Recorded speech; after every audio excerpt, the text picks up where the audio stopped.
Good morning, Ian Crouch with your 8:30 Hunter News update. Hunter State Labor MPs have Newcastle buses operator Keolis Downer in their sights as they continue speaking out against privatisation. Transport Minister Joe Halen has revealed when the previous government sold bus services off to private operators, they created contracts which gave these companies financial incentives to cancel services.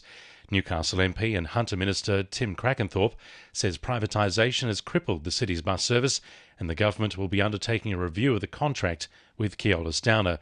The company puts a recent spate of bus service cancellations down to a shortage of drivers. Fallen NRL star Jared Hayne could have his bail revoked, with prosecutors returning to court today in a bid to have him detained following last month's guilty verdict on 2 counts of sexual assault in Newcastle in 2018. A judge allowed him to remain at home while awaiting sentencing due to the risk he could be attacked while in custody. Sentencing submissions begin on the 8th of May. Maitland Council will write to the new police minister calling for more police resources between Beresfield and Woodbury. Deputy Mayor Mitchell Griffin says as suburbs like Thornton and Chisholm continue to grow, there's a need for a greater physical police presence. Councillor Griffin put forward a notice of motion at this week's meeting and says Beresfield Police Station needs to reopen as a full-time station. Police say officers from the Port Stephens Hunter Police District provide a full complement of staff for first response policing and associated services to the Beresfield community. Wallenby Brook suffered one of the biggest floods on record last year and is now the focus of academic research at Macquarie University. Due to the river's remarkable recovery following the July 2022 floods, it's become one of the best examples of sustainable environmental restoration management. Professor Kirsty Fryers says hard work from an active community and incorporating nature-based solutions has had a strong effect. The Wallenby case study is a really nice example of where nature-based solutions have been implemented in practice, and that's had a really strong effect in terms of building resilience into Wallenby Brook to help that river system cope with floods, but also significantly improve the environmental health and the river health in that system. Singleton Council has been forced to suspend its soft plastics collections following the collapse of the Red Cycle program.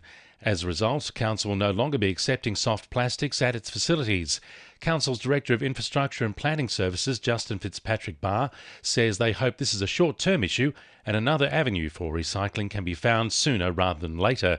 The Red Cycle program collapsed when it was discovered thousands of tonnes of soft plastics dropped off at supermarkets and collection centres were left stockpiled in warehouses.